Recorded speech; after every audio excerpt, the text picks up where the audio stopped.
Um rei, apodrecendo em seu leito de morte, tinha plena consciência de uma verdade terrível: ninguém derramaria uma lágrima por ele. Para resolver isso, ele não buscou o perdão. Ele ordenou que os nobres mais amados de cada vila fossem executados no exato segundo de seu último suspiro, apenas para garantir que houvesse choro e lamento em Israel no dia do seu funeral. Esse homem não é um vilão de ficção, mas o governante que ergueu o templo de Deus com uma glória invejada por Roma, ao mesmo tempo em que transformava seu palácio em um matadouro de seus próprios filhos. Ele foi capaz de mandar matar a esposa que amava obsessivamente e, dias depois, vagar pelos corredores gritando o nome dela, exigindo que a trouxessem de volta, como se a sua vontade pudesse revogar a morte. Herodes não foi apenas o tirano que perseguiu um bebê em Belém. Ele foi um gênio torturado que tentou com ferro, sangue e pedra lutar contra o próprio céu.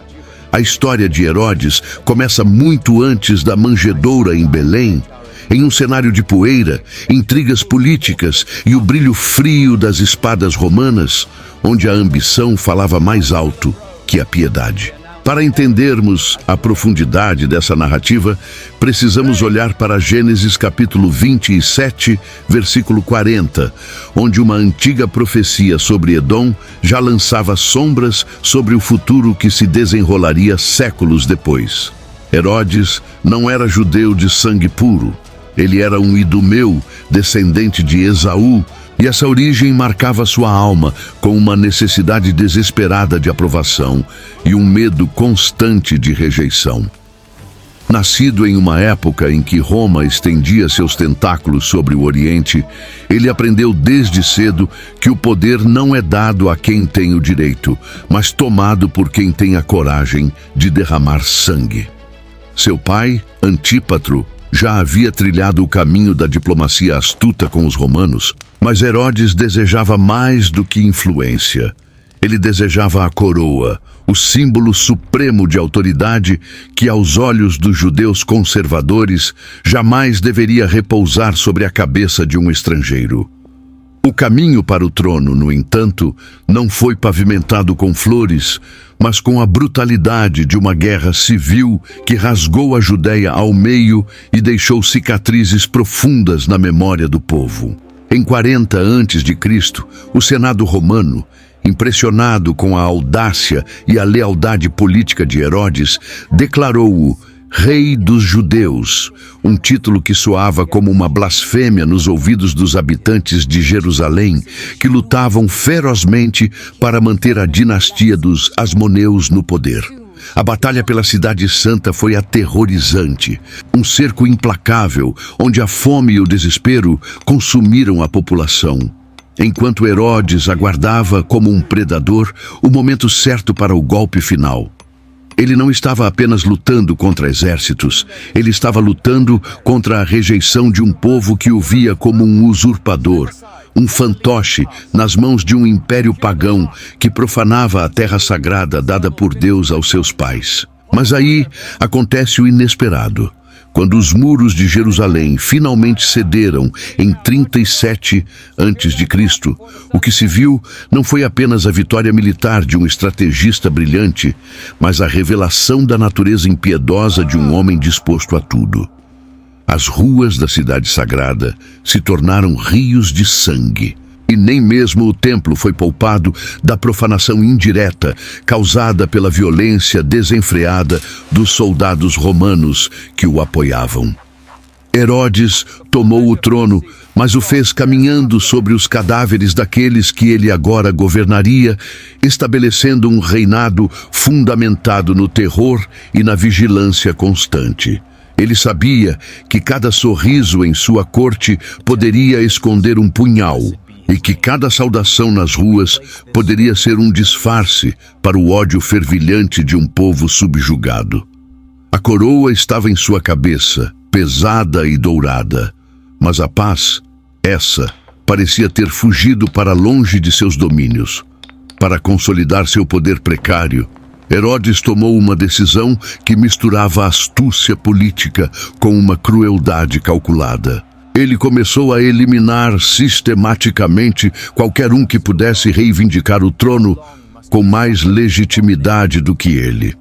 A antiga linhagem dos Asmoneus, que havia liderado o povo judeu em tempos de glória passada, tornou-se o alvo principal de sua paranoia crescente, transformando o Palácio Real em um palco de execuções silenciosas e desaparecimentos misteriosos. Ele tentou casar-se para obter legitimidade, unindo-se a Mariamne, uma princesa asmoneia, acreditando que isso acalmaria os ânimos da população, mas o que deveria ser uma união política transformou-se em uma obsessão doentia. O rei olhava para os lados e via conspiração em cada sombra, interpretando o silêncio dos súditos não como submissão, mas como um julgamento silencioso que corroía sua sanidade dia após dia. O governo de Herodes, embora marcado por uma eficiência administrativa que trouxe prosperidade econômica, carregava em seu núcleo a semente da destruição espiritual, pois ele tentava servir a dois senhores de forma impossível. Por um lado, ele tentava agradar aos judeus, respeitando certas tradições externas. Por outro, ele era um amigo íntimo de Roma, introduzindo costumes, jogos e arquiteturas que feriam a sensibilidade religiosa da nação. Era um rei que governava corpos, mas jamais conquistou os corações, vivendo em um isolamento esplêndido cercado por guardas mercenários que eram pagos para protegê-lo de seu próprio povo. A tensão no ar era palpável, como a calmaria antes de uma tempestade devastadora, e todos sabiam que um governante que conquista o trono pelo sangue, inevitavelmente terá que mantê-lo derramando ainda mais sangue, criando um ciclo vicioso onde a segurança é apenas uma ilusão passageira. A resposta de Herodes para a insegurança que o devorava por dentro foi transformar a paisagem da Judéia com uma grandiosidade arquitetônica nunca antes vista, numa tentativa frenética de comprar a imortalidade através da pedra.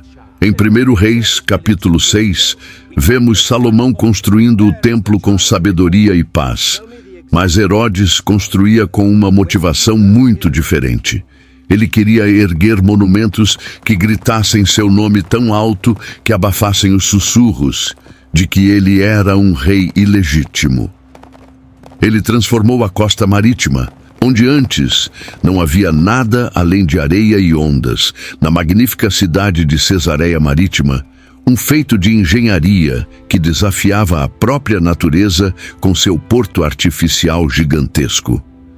Templos pagãos dedicados a César Augusto foram erguidos em solo sagrado, uma afronta que ele tentava equilibrar com projetos que beneficiassem os judeus, revelando a dualidade perigosa de um homem que tentava ser tudo para todos, mas acabava sendo um estranho em sua própria terra. Só que havia um problema escondido nessas construções majestosas. Cada fortaleza que Herodes erguia não era apenas um símbolo de poder, mas um refúgio preparado para sua fuga caso o povo se revoltasse contra ele. A fortaleza de Massada, empoleirada no topo de um planalto isolado, no deserto da Judéia, é o exemplo perfeito dessa mente perturbada. Um palácio suspenso nas nuvens, equipado com luxos inimagináveis, mas cercado por muralhas intransponíveis e armazéns de comida capazes de durar anos. Ele construía não para celebrar a vida, mas para se proteger da morte que sentia espreitar em cada esquina, criando labirintos de segurança que refletiam o labirinto tortuoso de sua própria mente desconfiada. O brilho do mármore branco sob o sol do deserto contrastava violentamente com a escuridão que habitava o coração do rei. Uma escuridão que nenhuma quantidade de ouro ou pedra poderia iluminar. Essas obras faraônicas exigiam uma carga tributária esmagadora sobre o povo, que via suas colheitas e rendimentos serem drenados para financiar os delírios de grandeza de um monarca que parecia querer competir com o próprio Deus, enquanto os turistas e dignitários estrangeiros ficavam boquiabertos com a magnificência de Herodes, chamando-o de o Grande, Os camponeses da Galileia e da Judéia gemiam sob o peso dos impostos, lembrando-se das advertências de Samuel sobre o que um rei faria aos seus filhos e às suas propriedades. A beleza das cidades de Herodes era uma máscara dourada sobre o rosto de uma nação sofredora, uma fachada de prosperidade que escondia uma realidade de opressão e ressentimento profundo.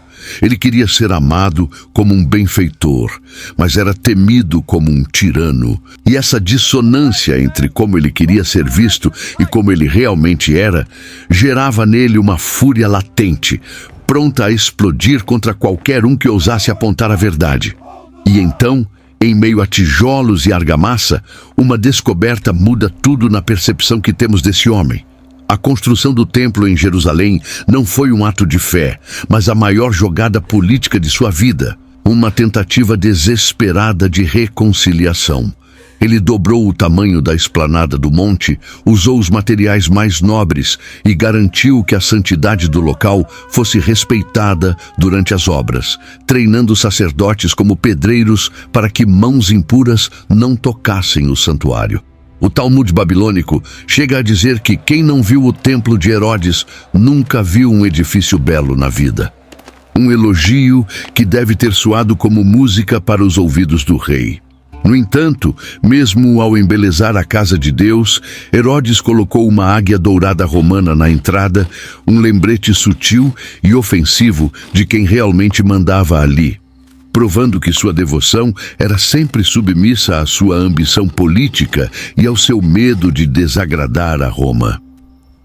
A mente de Herodes funcionava como uma fortaleza sitiada, onde cada projeto concluído não trazia paz, mas apenas a necessidade de iniciar outro ainda maior, numa busca sem fim por preencher um vazio interior que era infinito. Ele cercou a tumba dos patriarcas em Hebrom, com muralhas que permanecem de pé até hoje, tentando se associar fisicamente à linhagem de Abraão, Isaque e Jacó, como se a proximidade com os ossos dos justos pudesse santificar seu reinado profano. Mas pedras não têm vida e monumentos não podem absolver pecados. Toda a grandiosidade de suas obras serviu apenas para isolá-lo ainda mais da realidade humana e da compaixão divina. Ele construiu um mundo de pedra, onde ele era o Deus supremo, intocável e onipotente. Mas dentro desse mundo, ele era o prisioneiro mais solitário e miserável, encarcerado pelas próprias muralhas que ergueu para se proteger. O drama pessoal de Herodes atinge seu ponto mais sombrio e doloroso na relação com sua esposa, a bela e altiva Mariamne, a única pessoa neste mundo que ele talvez tenha amado com alguma sinceridade, ainda que de forma distorcida. Em Cântico dos Cânticos, capítulo 8, versículo 6, lemos que o ciúme é duro como a sepultura. E essa verdade bíblica se manifestou de forma literal e terrível na vida do rei. Mariamne não era apenas sua esposa. Ela era a neta de Hircano II, o sumo sacerdote, e representava tudo o que Herodes não era: realeza legítima, dignidade ancestral e o amor natural do povo. Esse amor do povo por ela, no entanto, era o combustível para a insegurança paranoica de Herodes, que via em cada olhar de admiração dirigido à rainha uma ameaça ao seu próprio poder. Ele a desejava ardentemente, mas ao mesmo tempo sentia-se inferior a ela, criando uma dinâmica tóxica onde a paixão e o ódio caminhavam de mãos dadas pelos corredores frios do palácio. A tragédia se aprofundou quando as intrigas palacianas, alimentadas pela irmã e pela mãe de Herodes, que odiavam Mariamne, começaram a envenenar a mente do rei com falsas acusações de adultério e traição. O homem que governava exércitos e construía cidades mostrou-se incapaz de governar suas próprias emoções, deixando-se levar por sussurros maliciosos que confirmavam seus piores medos internos. A cada viagem que fazia para se encontrar com Marco Antônio ou Augusto, Herodes deixava ordens secretas para que, se ele morresse, Mariamne fosse executada imediatamente, pois não suportava a ideia de que ela pudesse pertencer a outro homem depois dele. Quando Mariamne descobriu essas ordens, o amor, se é que existia algum da parte dela, transformou-se em desprezo frio e silencioso. Um desprezo que feria o orgulho de Herodes mais profundamente do que qualquer espada inimiga poderia fazer. E é aqui que a história fica ainda mais sombria. Em um acesso de fúria incontrolável, manipulado pelas mentiras de sua corte, Herodes ordenou a execução da mulher que era a obsessão de sua vida. O julgamento foi uma farsa, um teatro macabro, onde a sentença já estava decidida antes mesmo de ser proferida. E Mariamne caminhou para a morte com uma dignidade real que contrastava com a histeria do rei, sem derramar uma lágrima ou implorar por misericórdia. A morte dela não trouxe o alívio que Herodes esperava. Pelo contrário, lançou-o em um abismo de loucura e remorso do qual ele nunca mais emergiu completamente. Relatos históricos contam que ele vagava pelo palácio, chamando o nome dela aos gritos, ordenando aos servos que a trouxessem como se ela ainda estivesse viva, recusando-se a aceitar a finalidade do ato brutal que ele mesmo havia cometido. O fantasma de Mariamne passou a assombrar não apenas a mente do rei, mas o futuro de sua dinastia, pois os filhos que ele teve com ela, Alexandre e Aristóbulo, cresceram sob a sombra da mãe assassinada. Esses jovens príncipes, belos e populares, foram enviados a Roma para serem educados, mas ao retornarem, tornaram-se alvos vivos da mesma paranoia que matou sua mãe. Herodes olhava para eles e via os olhos de Mariamne, via a acusação silenciosa de que ele era o assassino de sua progenitora. E isso era insuportável para sua consciência culpada.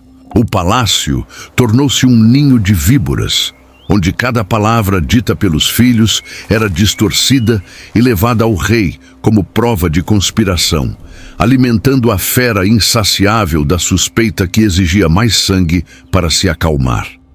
A paz que Herodes buscava, eliminando seus supostos inimigos domésticos, nunca chegava. Ao contrário, a execução de Mariamne abriu a porta para que ele se tornasse o algoz de sua própria carne e sangue. Ele, que havia conquistado reinos e cidades, foi completamente derrotado pelo que acontecia dentro dele, incapaz de discernir entre a verdade e a mentira, entre o amigo e o inimigo. A atmosfera na corte era sufocante, carregada de um terror onde ninguém estava seguro, pois se o rei foi capaz de matar a mulher que amava, quem poderia escapar de sua ira? Essa descida às trevas pessoais preparou o cenário para os atos finais de sua vida, mostrando que um homem sem freios morais, mesmo sentado no trono mais alto, é apenas um escravo de seus próprios demônios, destruindo tudo o que toca na tentativa vã de silenciar a tempestade que ruge dentro de si. A sombra de Mariamne nunca deixou o palácio, e agora ela se manifestava nos rostos de seus filhos, Alexandre e Aristóbulo, que caminhavam pelos corredores reais com a altivez de quem sabe que o sangue dos antigos reis corre em suas veias. Essa semelhança física com a mãe assassinada era um tormento diário para Herodes, um lembrete constante de seu crime e de sua inadequação, pois ele sabia que, aos olhos de seus próprios filhos, ele não passava de um tirano plebeu que usurpou o trono. Em Provérbios capítulo 11, versículo 29, a sabedoria bíblica nos alerta que o que perturba a sua própria casa herdará o vento. E Herodes estava prestes a colher um furacão devastador, pois a desconfiança havia transformado a mesa de jantar real em um tribunal silencioso. O rei, envelhecendo e cada vez mais amargo, começou a ouvir os sussurros venenosos de sua irmã Salomé e de seu filho mais velho, Antípatro, que viam na eliminação dos príncipes asmoneus a sua própria chance de ascensão, criando uma teia de intrigas tão complexa que a verdade se tornou irrelevante diante da conveniência da dúvida. O conflito geracional explodiu não em batalhas campais, mas em acusações de tentativas de envenenamento e conspirações para tomar a coroa à força. Acusações que, verdadeiras ou não, encontraram terreno fértil na mente paranoica de Herodes. Ele levou seus próprios filhos a julgamento diante do imperador Augusto, em uma cena humilhante e trágica, onde um pai pedia permissão ao dono do mundo para matar sua própria descendência, alegando que sua vida estava em perigo constante. Augusto, percebendo a loucura e a crueldade que dominavam a casa real da Judéia, tentou reconciliá-los diversas vezes, mas o ódio que havia sido plantado no coração de Herodes era uma raiz de amargura profunda demais para ser arrancada com conselhos diplomáticos. A atmosfera no palácio era de um terror gelado. Os servos andavam de cabeça baixa, temendo que qualquer palavra mal interpretada pudesse levá-los à tortura, pois o rei buscava desesperadamente provas que justificassem o impensável. Mas aí acontece o inesperado na lógica de um pai. A decisão final foi tomada e o amor natural foi completamente sufocado pelo instinto de sobrevivência política de um homem que amava o poder acima de qualquer laço de sangue. Alexandre e Aristóbulo foram levados para Sebaste, a mesma cidade onde Herodes havia se casado com Mariamne anos antes, num ciclo de ironia macabra que fechava a história daquela família com a chave da morte. Lá, longe dos olhos do povo que os amava, os dois príncipes foram estrangulados por ordem do próprio pai, silenciando para sempre a linhagem que Herodes tanto invejava e temia. E notícia correu o mundo antigo com um arrepio de horror, levando o imperador Augusto a proferir a famosa frase de que era melhor ser o porco de Herodes do que o seu filho, pois, sendo judeu, ele não comia carne de porco, mas não hesitava em devorar a carne de sua própria família. No entanto, o sangue derramado não trouxe segurança, apenas um vazio ainda maior, e a ascensão de Antípatro, o filho que manipulou tudo, mas que logo se revelaria a maior ameaça de todas. Herodes, agora um velho doente e consumido por dores físicas terríveis, descobriu que o filho que ele havia poupado e promovido estava, de fato, conspirando para acelerar sua morte e assumir o trono. A traição final veio de onde ele menos esperava, provando que a cultura de morte que ele havia instaurado em sua casa havia contaminado todos, transformando filhos em predadores que aprenderam com o próprio pai que a lealdade é apenas uma palavra vazia diante da ambição. Antípatro foi preso e executado apenas 5 dias antes da morte do próprio Herodes, garantindo que o rei morresse sem deixar ninguém em quem confiar, cercado apenas pelos fantasmas das pessoas que ele deveria ter protegido. Essa sequência de horrores domésticos não é apenas um registro histórico de uma família disfuncional, mas um retrato espiritual de um homem que tentou construir um reino sem a base da justiça divina. Ao destruir sua família, Herodes estava, na verdade, tentando destruir qualquer possibilidade de que alguém tomasse o seu lugar, lutando contra o tempo e a sucessão natural da vida, como se fosse um Deus eterno. Ele terminou seus dias sozinho em meio à multidão. Um rei que tinha o poder de vida e morte sobre milhares, mas que não conseguiu governar o que acontecia dentro das paredes de seu próprio quarto.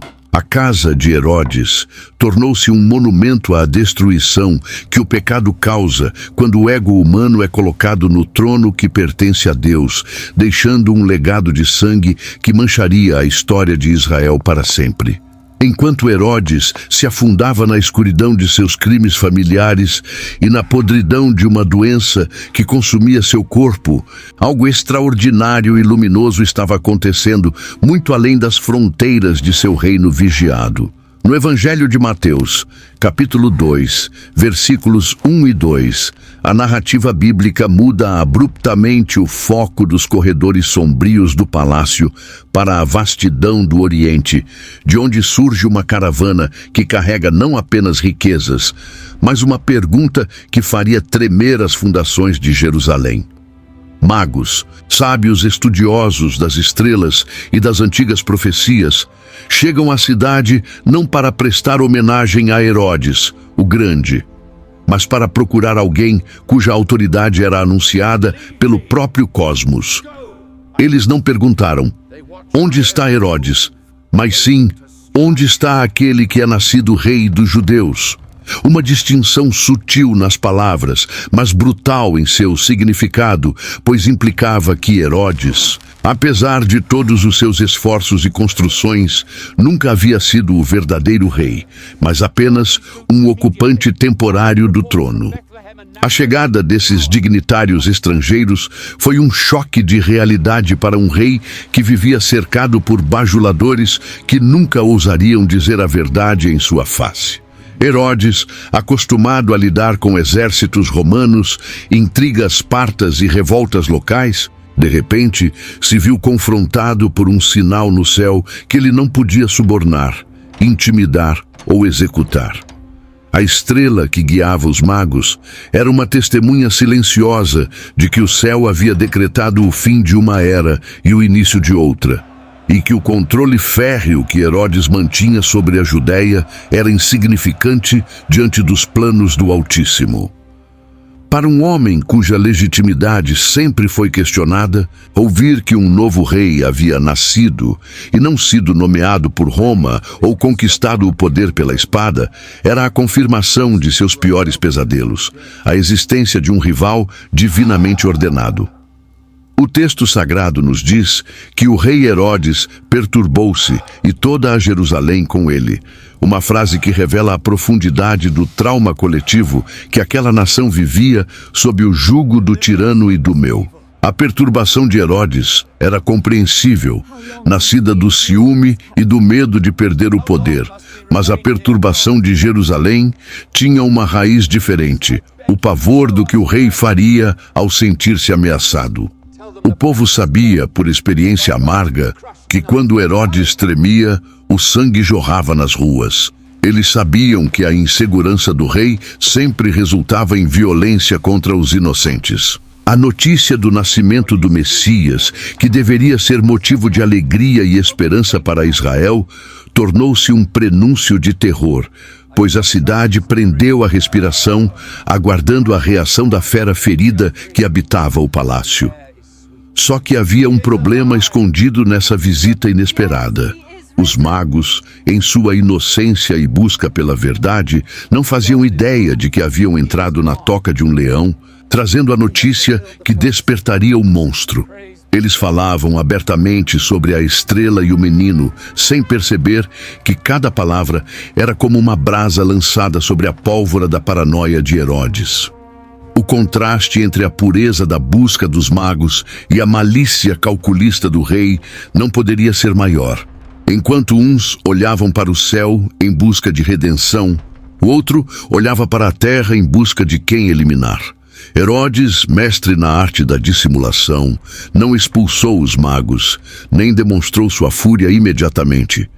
Em vez disso, ele vestiu a máscara da piedade, uma tática que ele usara durante toda a sua vida política para sobreviver e destruir seus oponentes. Esse momento marca o encontro de dois reinos. O reino deste mundo, representado por Herodes, com toda a sua pompa, força militar e decadência moral, e o reino de Deus, que chegava de forma vulnerável, anunciada por estrelas e percebida apenas por aqueles que tinham olhos espirituais para ver. A perturbação de Herodes não era apenas medo político, era uma reação espiritual, o reconhecimento instintivo das trevas diante da chegada da luz verdadeira. Ele sentiu, talvez pela primeira vez, que seu inimigo não era um príncipe asmoneu ou um conspirador romano, mas algo que transcendia a compreensão humana, uma força que ele não podia controlar com suas muralhas e fortalezas. E como sempre, sua resposta ao desconhecido seria a única que ele conhecia: a morte. Quando a notícia do rei dos judeus chegou aos ouvidos de Herodes, ele não agiu como um louco descontrolado, mas como o estrategista frio e metódico que sempre foi, convocando imediatamente a elite intelectual e religiosa da nação. Em Miqueias capítulo 5, versículo 2, estava a resposta que ele buscava. Uma profecia antiga que dormia nos pergaminhos e que agora despertava com força total para assombrar o usurpador. Herodes reuniu os príncipes dos sacerdotes e os escribas do povo, exigindo saber onde o Cristo deveria nascer, transformando uma consulta teológica em uma sessão de inteligência militar. É impressionante notar a frieza espiritual desses líderes religiosos. Eles sabiam a resposta de cor, recitaram a profecia com precisão, em Belém da Judéia. Mas nenhum deles se moveu para acompanhar os magos ou para adorar o Messias. Eles tinham a informação correta na cabeça, mas o coração estava paralisado pelo medo de Herodes ou pela indiferença religiosa. A cena no palácio revela uma hipocrisia devastadora. Herodes, o rei ímpio, parecia levar a palavra de Deus mais a sério do que os próprios sacerdotes, embora suas intenções fossem diabólicas. Ele acreditava na profecia o suficiente para temê-la e tentar combatê-la, enquanto os escribas a tratavam apenas como um dado acadêmico, desconectado da realidade urgente que batia à porta. Herodes chamou os magos secretamente, uma manobra clássica de quem planeja uma emboscada, e indagou-lhes com exatidão sobre o tempo em que a estrela havia aparecido. Ele estava calculando a idade da criança, definindo o perímetro de sua próxima atrocidade, usando a astronomia e a teologia como ferramentas para afiar sua espada. A astúcia da serpente estava em plena operação, manipulando a fé alheia para servir aos seus propósitos assassinos. E é aqui que a história fica ainda mais sombria, pois Herodes profere uma das mentiras mais blasfemas registradas nas Escrituras. Ide e perguntai diligentemente pelo menino, e quando o achardes, participai-mo, para que também eu vá e o adore. A palavra adorar, na boca de Herodes, tinha o peso de uma sentença de morte. Ele queria encontrar o menino não para dobrar os joelhos, mas para cortar-lhe a garganta.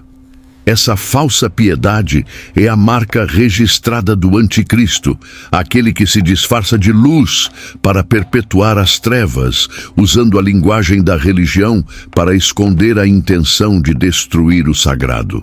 Ele tentou transformar os magos em seus espiões involuntários, cooptando a jornada espiritual deles para ser o instrumento de sua preservação no poder.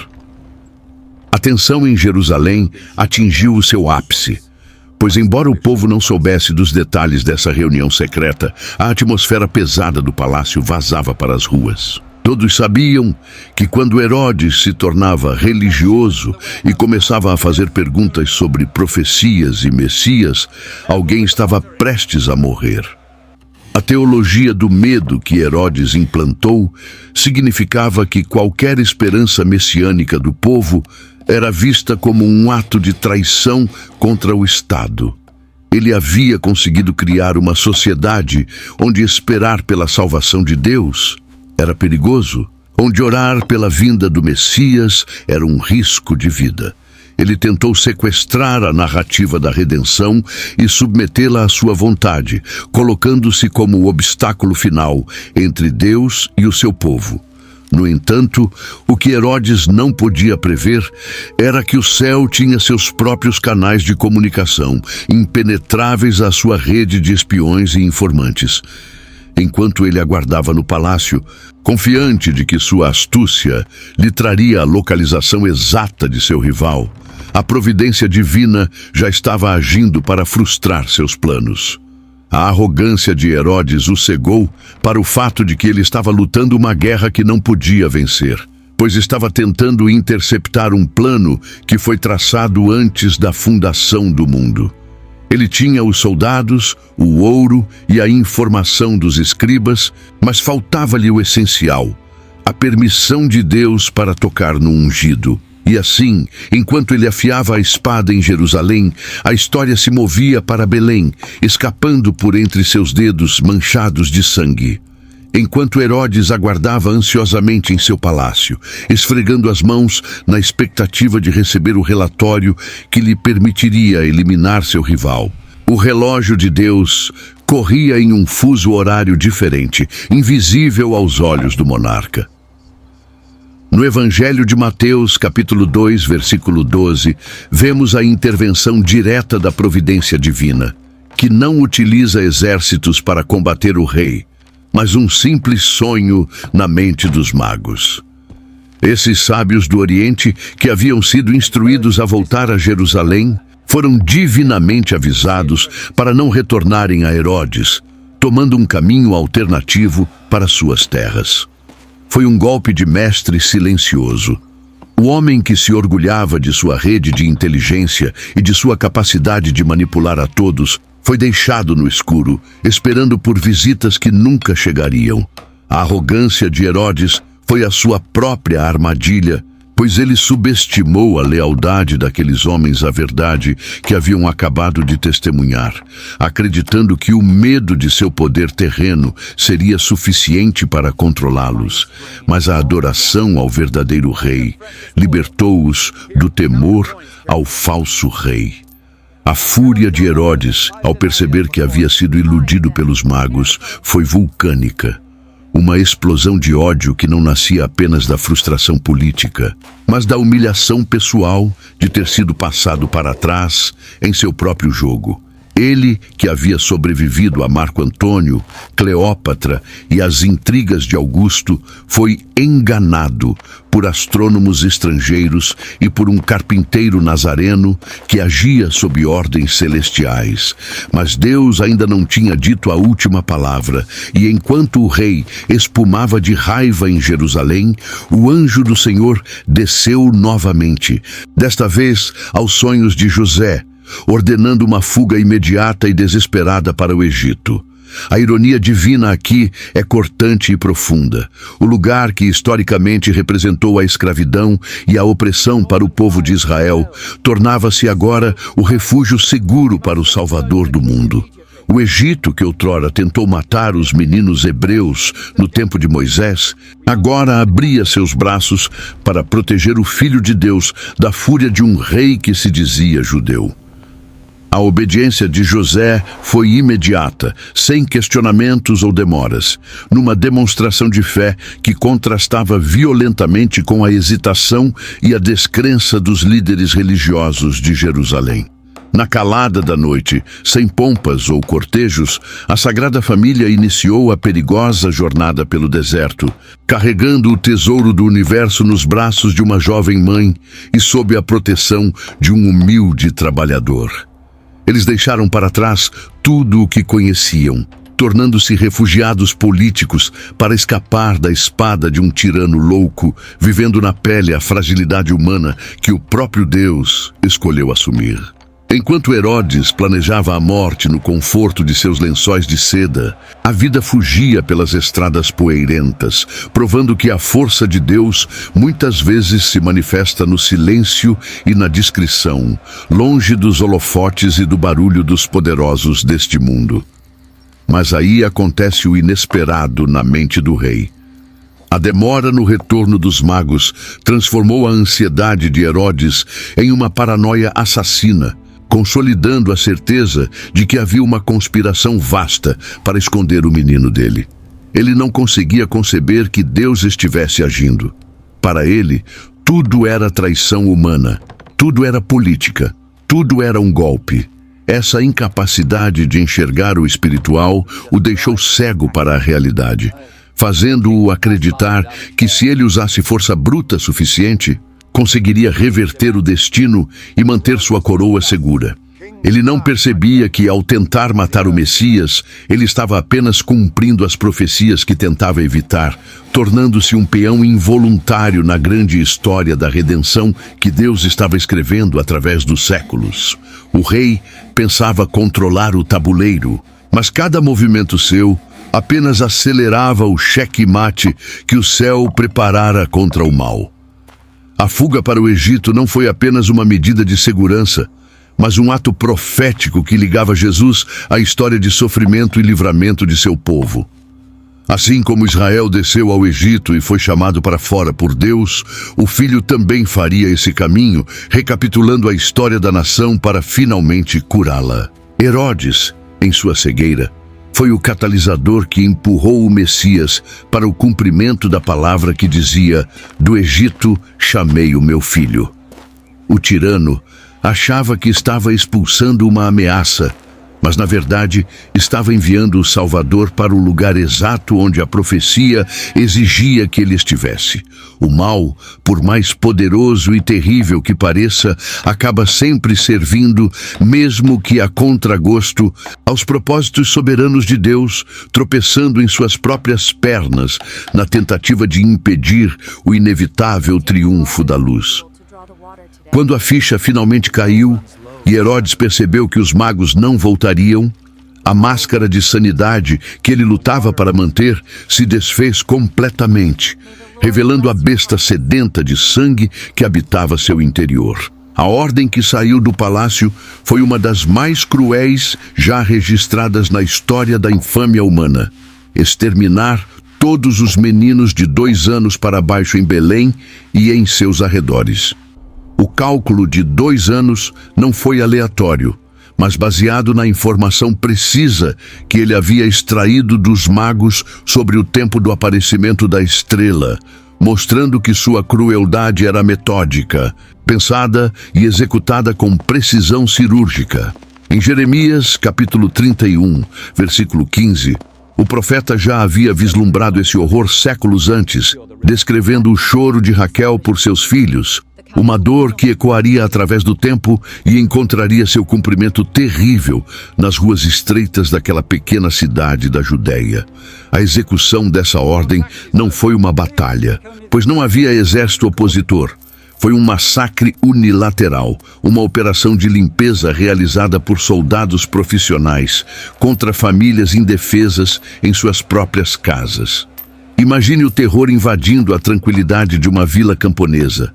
O som de botas marchando, o brilho das espadas romanas à luz do dia e, em seguida, os gritos desesperados de mães vendo seus filhos serem arrancados de seus braços. Herodes não se importava com quantos inocentes teriam que morrer para que ele se sentisse seguro por mais um dia. Para ele, a vida humana era apenas um número, um recurso descartável na manutenção de seu poder absoluto.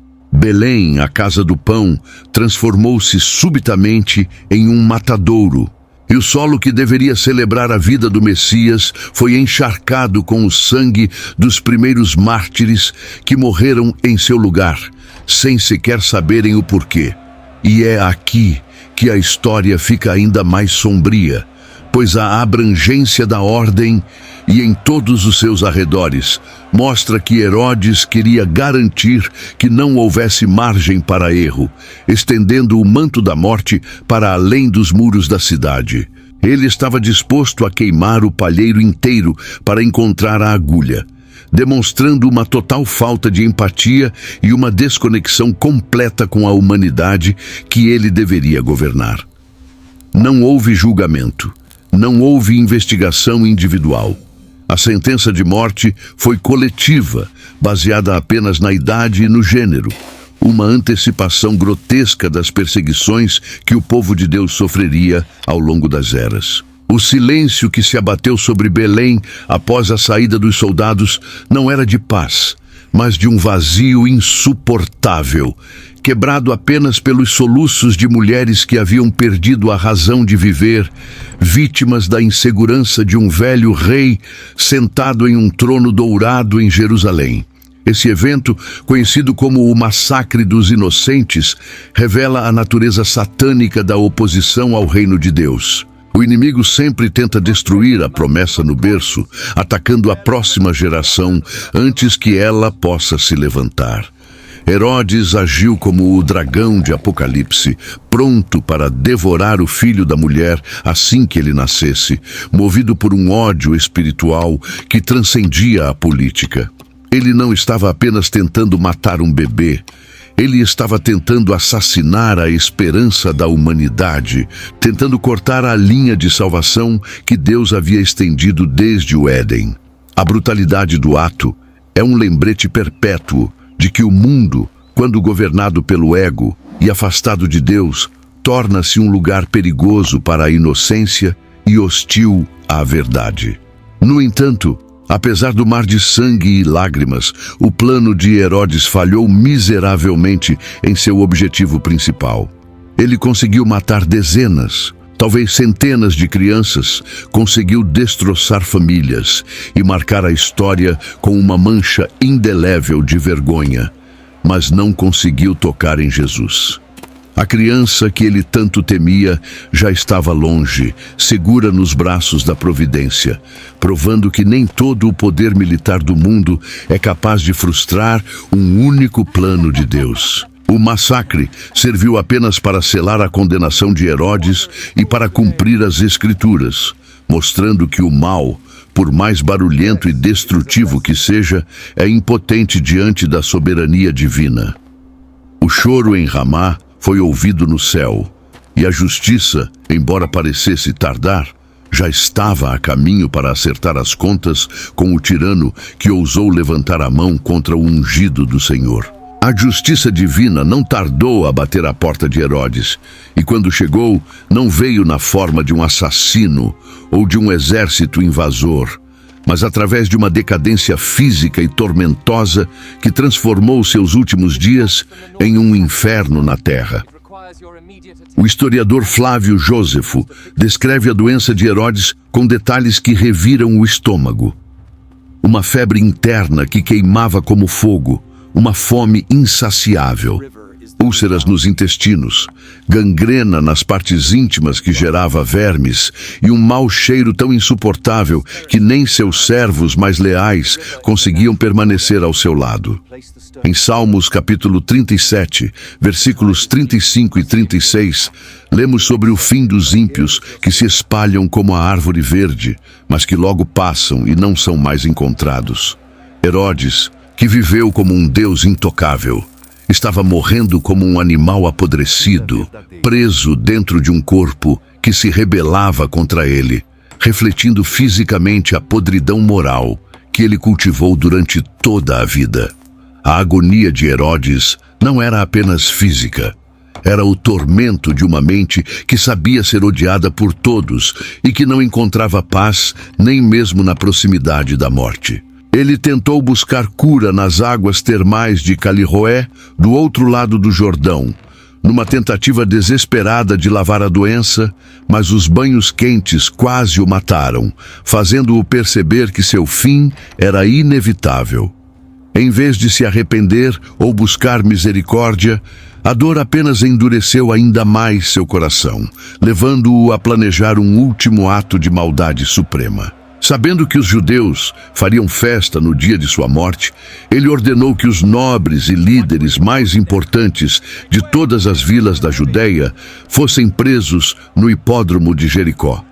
Sua ordem aos soldados foi clara e aterrorizante. No momento em que eu expirar, matem todos eles, para que haja choro na Judéia, mesmo que não seja por mim. Ele queria garantir que suas exéquias fossem marcadas por lágrimas reais, mesmo que fossem lágrimas de ódio e dor alheia. Só que havia um problema escondido nesse plano macabro. A autoridade de Herodes estava se desintegrando junto com seu corpo. Mesmo em seu leito de morte, ele teve forças para ordenar a execução de seu filho Antípatro, que estava preso, ao ouvir rumores de que o jovem já se preparava para assumir o trono.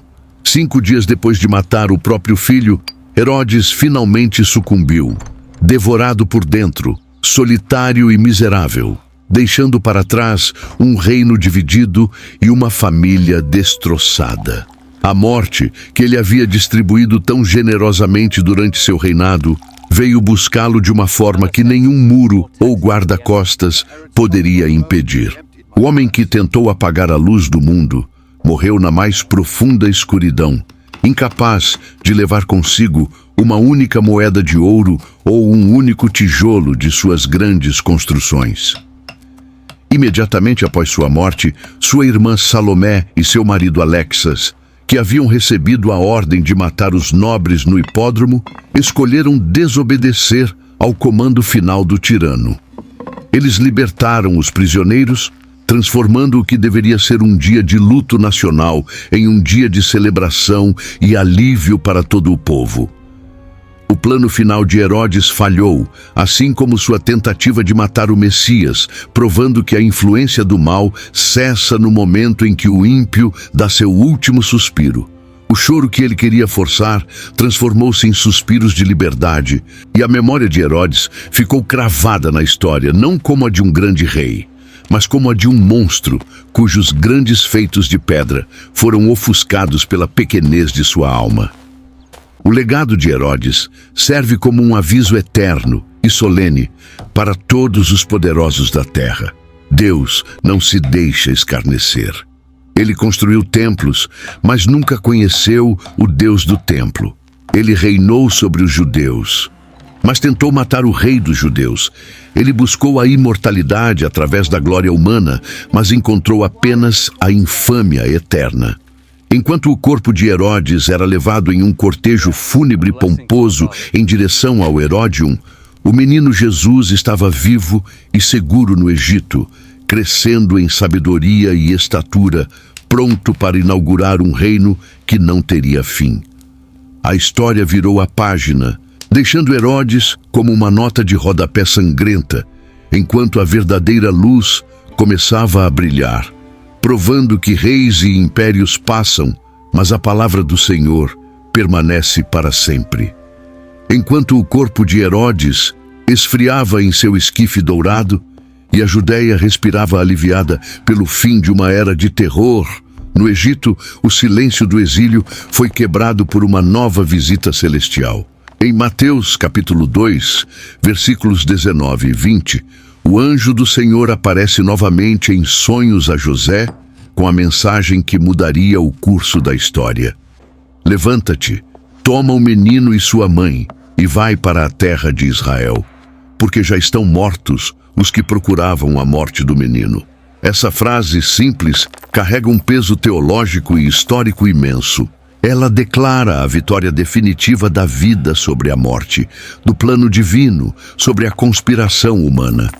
Os poderosos que usaram toda a máquina do Estado, seus exércitos e seus espiões para destruir uma única criança, agora eram pó e cinzas, enquanto o menino indefeso permanecia vivo, protegido pela mão invisível do Pai. É a ironia suprema da fé. Os inimigos de Deus, por mais formidáveis que pareçam no auge de seu poder, têm um prazo de validade curto, enquanto a promessa de Deus é eterna e inabalável, sobrevivendo a todos os seus perseguidores. A viagem de volta não foi um retorno triunfal com trombetas, mas uma jornada de prudência e discernimento, pois embora o grande dragão tivesse morrido, seus filhotes ainda governavam. José, sempre atento à direção divina, soube que Arquelau, filho de Herodes, reinava na Judéia no lugar de seu pai, e que a maçã não caíra longe da árvore em termos de crueldade e instabilidade. O medo que José sentiu não foi falta de fé, mas sabedoria aplicada. Deus não nos chama para sermos imprudentes, mas para sermos sagazes como as serpentes e simples como as pombas. O Senhor, honrando essa cautela, instruiu-os a se retirarem para as partes da Galileia, uma região desprezada pelas elites religiosas e políticas de Jerusalém, longe dos centros de poder onde as intrigas palacianas ainda fervilhavam. A luz do mundo não brilharia a partir dos palácios de mármore de Cesareia ou das fortalezas de Massada, mas a partir das colinas humildes do norte, onde o povo simples vivia e trabalhava. E então, A história nos leva a Nazaré, uma pequena vila sem importância estratégica ou beleza arquitetônica, que se tornaria o lar do Rei dos Reis pelos próximos 30 anos. Foi ali, no anonimato de uma carpintaria, entre o cheiro de serragem e o som do martelo, que Jesus cresceu, cumprindo o que fora dito pelos profetas. Ele será chamado Nazareno. O contraste com Herodes é absoluto e gritante. Enquanto o tirano Idumeu gastou sua vida construindo monumentos de pedra para garantir que seu nome jamais fosse esquecido, Jesus construiu seu caráter na obscuridade, sem desejar fama ou reconhecimento humano. Herodes viveu para ser servido e temido. Jesus viveu para servir e amar. Deus escolheu esconder seu tesouro mais precioso em um vaso de barro, confundindo a sabedoria dos sábios e a força dos poderosos, mostrando que a verdadeira realeza não precisa de mantos púrpuras ou coroas de ouro para se manifestar, mas de um coração alinhado com a vontade do céu. Hoje, se visitarmos as ruínas do Heródion, veremos os restos da grandeza de Herodes, pedras quebradas, muralhas caídas e o silêncio poeirento de um túmulo vazio de significado. Turistas caminham sobre o que restou de seu palácio, tirando fotos de um império que desmoronou sob o peso de sua própria iniquidade. O nome de Herodes é lembrado sim, mas como sinônimo de crueldade, paranoia e fracasso espiritual. Por outro lado, o nome daquele menino que ele tentou matar é invocado diariamente por bilhões de pessoas em todo o planeta, não com medo, mas com amor, esperança e adoração. O Império de Roma caiu, os templos de Herodes foram destruídos, mas o reino de Jesus continua crescendo, conquistando corações sem derramar sangue alheio, mas tendo derramado o seu próprio sangue para a salvação de muitos. A história deu seu veredito final. O rei que tentou salvar sua vida a perdeu, e o rei que entregou sua vida a salvou para a eternidade. Essa narrativa nos deixa com uma reflexão profunda sobre quem realmente governa a história e as nossas vidas. Muitas vezes, olhamos para os Herodes do nosso tempo, as circunstâncias ameaçadoras, os poderes políticos, as injustiças que parecem invencíveis, e sentimos o mesmo medo que Jerusalém sentiu. Mas a lição que fica é que Deus está sempre no controle, movendo as peças do tabuleiro de formas que não podemos ver, protegendo seus propósitos e garantindo que, no final, a luz sempre prevalecerá sobre as trevas. Não importa o quão escuro a noite pareça ou o quão alto o inimigo grite. Aqueles que procuravam a morte do menino sempre cairão, e o Cristo vivo sempre permanecerá. A verdadeira segurança não está em construir fortalezas ao nosso redor, mas em confiar naquele que, mesmo sendo um bebê no Egito ou um carpinteiro em Nazaré, carrega o universo na palma de suas mãos. Enquanto Herodes buscava a eternidade em pedras frias que viraram ruínas, nós a buscamos na palavra viva que permanece para sempre.